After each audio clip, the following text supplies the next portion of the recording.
శ్రీమాత్రే నమ. జయ గురు దత్తాత్రేయ నమ. తులారాశి వారికి ఫిబ్రవరి 8 నుంచి 14 మధ్యలో జరగబోయే వారఫలాలు పరిశీలించినప్పుడు తులారాశికి రాశ్యాధిపతి శుక్రుడు పంచమంలో భాగ్యాధిపతితో కలిసి ఉన్నాడు. ఏదైనా లగ్నాధిపతి భాగ్యాధిపతి కలిసినప్పుడు ఒక యోగం ఏర్పడుతూ ఉంటుంది. అతనిలో ఉన్నటువంటి టాలెంట్కి తగిన గుర్తింపు రావడం జరుగుతూ ఉంటుంది. పైపించి 5వ స్థానం అన్నది జాతకుని యొక్క సామర్థ్యాన్ని తెలియజేస్తూ ఉంటుంది. అతను ఏ రంగంలో రాణించగలుగుతాడు, అతనికి ఎంత ధైర్యం ఉంటుంది, ఏ విధంగా అతనికి ఫాలోవర్స్ ఉంటారు, అలాగే ప్రభుత్వ పరంగా ప్రభుత్వ ఉద్యోగం వస్తుందా, ఇవన్నీ కూడా పంచమ స్థానం బట్టి అంటే ఒక విధంగా పూర్వపుణ్యస్థానం అవుతూ ఉంటుంది. అందువలన జాతకుడి యొక్క పూర్వపుణ్యస్థానం ఫలించడం జరుగుతూ ఉంటుంది. ప్రధానంగా అతను మనసులో ఉన్నటువంటి ఆలోచనలు కోరికలు నెరవేరుతూ ఉంటాయి. అలాగే ఎవరైనా ఉన్నత విద్య కొరకు ప్రయత్నం చేస్తున్నా, లేదంటే ఏదైనా వివాహం నిమిత్తం మీరు ఎవరికైనా నచ్చి వాళ్ళకి మీరు ప్రపోజ్ చేయాలన్నా ఇది చాలా అనుకూలంగా ఉంటుంది. అంటే మనసుకు నచ్చిన వారితో స్నేహం ఏర్పడుతూ ఉంటుంది, ప్రేమ ఏర్పడుతూ ఉంటుంది. అది పెళ్లి దాకా కూడా వెళ్ళే అవకాశం ఉంటుంది. అయితే రాహుతో ఈ శుక్రుడు కలియడం వల్ల చాలా విలాసవంతమైనటువంటి లగ్జరీ లైఫ్ గడపాలనే మీ ఆలోచన నెరవేరుతూ ఉంటుంది. అలాగే పెద్ద పెద్ద రెస్టారెంట్కి వెళ్ళడం కానీ, 10 మందితో కలిసి పెద్ద ఫంక్షన్స్లో పాల్గొనడం కానీ జరుగుతూ ఉంటుంది. ఇది ప్రత్యేకంగా సినిమా రంగంలో ఉన్న వాళ్ళకి కంప్లీట్గా మీకు తగిన గుర్తింపు రావడం జరుగుతూ ఉంటుంది. కొత్త కొత్త అవకాశాలు రావడం జరుగుతూ ఉంటుంది. మీరు నటనా రంగంలో ఉన్నా, దర్శకత్వంలో ఉన్నా, నిర్మాతగా ఉన్నా సరే ఒక క్రియేటివిటీ మీలో కనబడుతూ ఉంటుంది. అలాగే దానికి తగిన గుర్తింపు కూడా రావడం జరుగుతూ ఉంటుంది. ఏదైనా కొత్త కొత్త ప్రయోగాలు చేస్తూ ఉంటారు, దాని ఫలితం కూడా పొందడం జరుగుతూ ఉంటుంది. ప్రధానంగా మనకి 6వ స్థానంలో శని భగవానుడు కూడా ప్రస్తుతం మీరు ఎంత శ్రమ పడితే, ఎంత కష్టపడితే దాని యొక్క ఫలితం అంత గొప్పగా రావడం జరుగుతూ ఉంటుంది.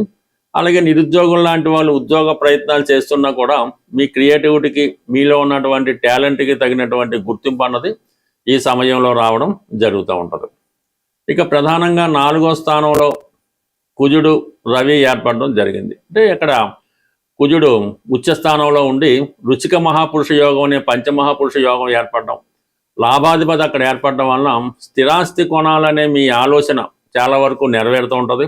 ఏదైనా ఒక భూమి కానీ ఇల్లు కానీ కొన్ని అవకాశాలు కనబడుతూ ఉంటాయి. అలాగే కొన్ని సమస్యలు ఏమైనా స్థిరాస్తి పైన ఉన్నప్పుడు వాటి సంబంధించిన పరిష్కారం కూడా ఈ సమయంలో జరుగుతూ ఉంటుంది.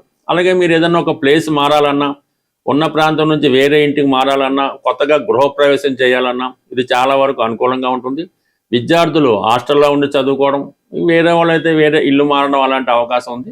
ఏదైనా చతుర్థ భావానికి సంబంధించినటువంటి సమస్యలు ఏవైనా ఉంటే అవి కంప్లీట్గా పరిష్కారం అవుతాయి. అంటే చతుర్థ భావం అంటే విద్య, ఆరోగ్యం, తల్లి, స్థిరాస్తులు, సుఖ సంతోషాలకు సంబంధించినవి, మనసుకి సంతోషాన్ని కలిగించే విషయాలు ఇవన్నీ కూడా జాతకుడు చాలా వరకు వాటిని రెక్టిఫై చేసి ఒక సరైనటువంటి మార్గంలో పెట్టే ప్రయత్నం జరుగుతూ ఉంటుంది. ఇక ప్రధానంగా మరి లాభస్థానంలో కేతుగ్రహం ఉండడం వల్ల ఏదైనా ఒక ఆధ్యాత్మిక గురువుని మీరు కలుసుకుంటారు. వారు చెప్పిన విధంగా కొన్ని నడుచుకోవడం కానీ, వాళ్ళని అనుసరించడం కానీ జరుగుతూ ఉంటుంది. బట్ ఏదైనా మీరు ఈ సమయంలో ఏదైనా ఒక నిర్ణయం తీసుకునే ముందు మీకు ఎవరైతే గురువు ఉంటారో వాళ్ళని కానీ, మీ ఆత్మసాక్షిని కానీ, లేదంటే సాక్షాత్తు ఆ భగవంతుడిని కానీ కృప అనుగ్రహం పొంది వారి యొక్క ఆశీస్సులు మీకు పొందినప్పుడు కంప్లీట్గా మీ యొక్క సమస్యలు పరిష్కారం జరుగుతూ ఉంటుంది. దానికి అనుగుణంగా భాగ్యస్థానంలో గురుగ్రహం వక్రగమన సంచారం వల్ల ఏదైనా దూర ప్రాంతం కానీ, విదేశ ప్రయత్నాలు కానీ ఫలిస్తూ ఉంటాయి. దూర ప్రాంతంలో ఉన్నటువంటి పుణ్యక్షేత్రాన్ని దర్శిద్దామనే మీ ఆలోచన నెరవేరుతూ ఉంటుంది. అలాగే భక్తిభావాన్ని, ధర్మాన్ని రక్షించే ప్రయత్నం చేస్తుంటారు. ప్రతి ఒక్కరు నిజాయితీగా పర్ఫెక్ట్గా ఉండాలనే మీ యొక్క ఆలోచన ఈ ధర్మ ప్రచారంలో మీరు మీ భాగాన్ని పంచుకోవడం జరుగుతూ ఉంటుంది. ఎక్కడ అన్యాయం జరిగినా, ఎక్కడ ఏదైనా ఇబ్బందులు ఉన్నా, మన ధర్మానికి గౌరవభంగం కలిగినా ఎంబటనే మీరు స్పందించి తగు విధంగా పరిష్కరించే ప్రయత్నం చేయడం కూడా జరుగుతూ ఉంటుంది. బట్ ఏదైనా తులారాశి వారికి ఈ వారంలో చాలా వరకు కొన్ని శుభవార్తలు మీరు ఈ వారంలో వినడం జరుగుతుంది. అది ప్రేమ సంబంధించిన, పెళ్లి సంబంధించిన విషయంలో, సంతాన సంబంధించిన విషయాల్లో కొన్ని ముఖ్యమైనటువంటి మార్పులు రావడం జరుగుతుంటుంది. కొంతమంది వృత్తి అయినా మారాలనుకుంటే, ఏదైనా ఒక రంగంలోకి వేరే రంగంలోకి మారాలనుకున్న వారికి ఇది చాలా వరకు అనుకూలించే అవకాశం ఉంది. బట్ ఏదైనా ఈ తులారాశి వారికి ఒక సెలబ్రిటీ హోదా ఈ వారంలో రావడం జరుగుతుంది. ఈ వారంలో ప్రధానంగా శని త్రయోదశి 14వ తారీఖున శని త్రయోదశి రావడం జరిగింది.